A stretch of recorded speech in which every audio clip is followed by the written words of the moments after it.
경제학 교과서 한 장을 펴면 나오는 아주 기초적인 공식이 있습니다. 공급이 늘어나면 가격은 떨어진다. 돈의 세계에서도 마찬가지여야 합니다. 중앙은행이 돈을 찍어내면 돈의 값어치인 금리는 내려가는 게 상식이죠. 그런데 지금 2025년 12월 대한민국 금융시장에서는 이 불변의 법칙이 산산조각 났습니다. 한국은행이 소방수를 자처하며 돈을 쏟아붓고 있는데 시장의 금리는 보란듯이 치솟고 있습니다. 교과서가 틀린 걸까요? 아니면 대한민국 경제가 고장난 걸까요? 오늘 우리는 이 기이한 역주행 현상 뒤에 숨겨진 진짜 공포스러운 진실을 마주해야 합니다. 최근 한국은행의 행보는 다급합니다. RP 매입으로 수조 원대 급전을 돌리는 것도 모자라 3년 만에 1조 5천억 원 규모의 국고채 단순 매입이라는 초강수까지 뒀습니다. 사실상 돈을 살포하는 양적 완화에 가까운 조치입니다. 상식대로라면 채권 금리는 진정되어야 합니다. 하지만 시장은 정반대로 반응했습니다. 2% 후반에서 3% 초반이던 10년물 국고채 금리가 순식간에 3% 중반, 연중 최고점 부근까지 튀어올랐습니다. 돈을 풀었는데 금리가 폭등한다. 이건 단순한 시장의 발작이 아닙니다. 한국은행이 저렇게까지 해야 할 정도로 속이 썩어 문드러졌구나라는 시장의 불신이 공포로 바뀐 순간입니다. 도대체 한국은행은 왜 욕먹을 걸 알면서도 이런 위험한 도박을 감행했을까요? 이유는 단 하나. 대한민국 경제의 뇌관인 부동산 PF 때문입니다. 2025년 상반기 기준 부실 우려 등급을 받은 PF 규모만 무려 22조 원입니다. 정부는 이 중 12조 6천억 원을 정리했다고 발표했지만 시장의 불안을 잠재우기엔 역부족입니다. 이 22조 원이 터지는 순간 건설사는 물론 저축은행과 증권사까지 줄도산하는 금융시스템 붕괴 시나리오가 현실이 될 수 있습니다. 한국은행은 그걸 막기 위해 유동성 공급이라는 진통제를 링거로 꽂아넣고 있는 겁니다. 하지만 시장의 눈초리는 차갑습니다. 이걸 구원이 아니라 도덕적 해이의 완성으로 보기 때문입니다. 생각해 보십시오. 망해야 할 회사가 망하지 않고 버티면 나라가 돈을 대줍니다. 이런 시그널이 시장에 퍼지면 누가 뼈를 깎는 구조조정을 하겠습니까? 대마불사. 덩치만 키우면 정부가 살려준다는 믿음이 좀비 기업들을 양산하고 있습니다. 한국은행이 국채를 직접 사들이는 단순 매입은 시장에 이런 메시지를 줍니다. 정부가 어떻게든 막아줄게. 하지만 외국인 투자자들은 바보가 아닙니다. 그들은 이 상황을 이렇게 해석합니다. 한국 경제가 자력으로는 버틸 수 없는 상태구나. 인위적으로 돈을 풀어막고 있구나. 이 의심은 즉각 코리아 리스크 프리미엄으로 청구서가 되어 돌아옵니다. 한국 채권은 위험하니 이자를 더 내놔라. 이것이 바로 돈을 풀었는데도 금리가 미친 듯이 오르는 역설의 정체입니다. 미국이나 독일의 금리 상승세보다 한국이 유독 가파른 이유도 여기에 있습니다. 그렇다면 이 거대한 부실의 탑, 도대체 어디서부터 잘못 쌓아 올린 걸까요? 시계를 조금만 뒤로 돌려보죠. 많은 전문가들은 둔촌주공 사태를 그 변곡점으로 봅니다. 단군 이래 최대 재건축 사업이 멈춰섰을 때 우리는 원칙대로 수술을 집도했어야 했습니다.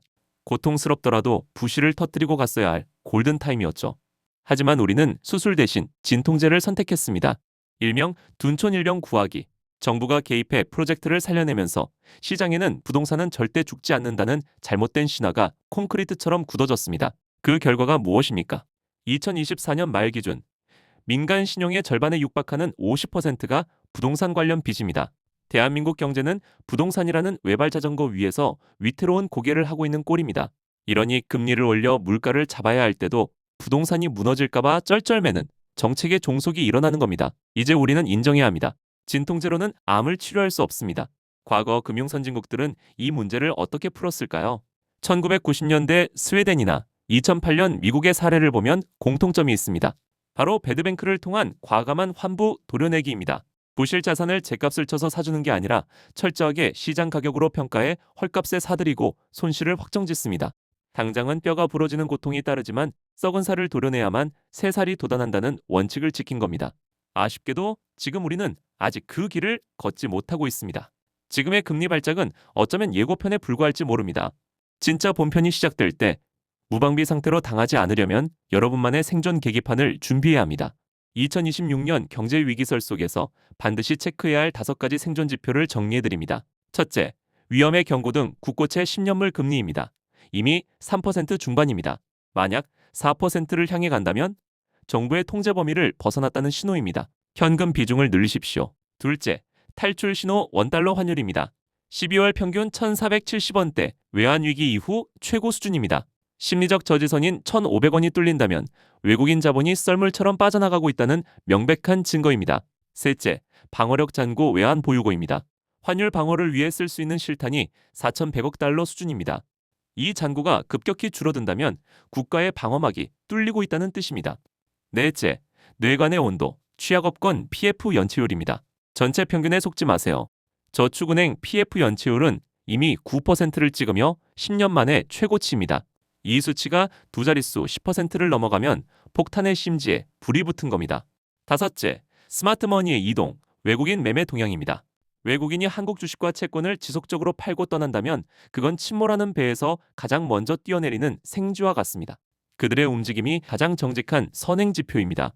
정부도 늦게나마 칼을 빼들었습니다. PF 사업의 자기자본 비율을 2028년까지 20%로 올리겠다는 로드맵을 내놨습니다. 내 돈 5%만 있으면 남의 돈 95%로 사업하는 투기판을 뜯어고치겠다는 거죠. 이 개혁이 얼마나 속도를 내는지 지켜보는 것도 중요한 관전 포인트입니다. 위기는 준비된 자에게는 기회이고 방심한 자에게는 재앙입니다. 오늘 말씀드린 5가지 계기판, 매일 아침 체크하십시오. 자산시장의 거품이 꺼질 때가 누군가에게는 알짜 자산을 줍는 기회가 될 테니까요. 여러분의 계좌를 지키는 것은 정부도 한국은행도 아닌 바로 여러분의 판단력입니다. 구독과 좋아요는 냉정한 분석을 이어가는데 큰 힘이 됩니다. 다음 영상에서 뵙겠습니다.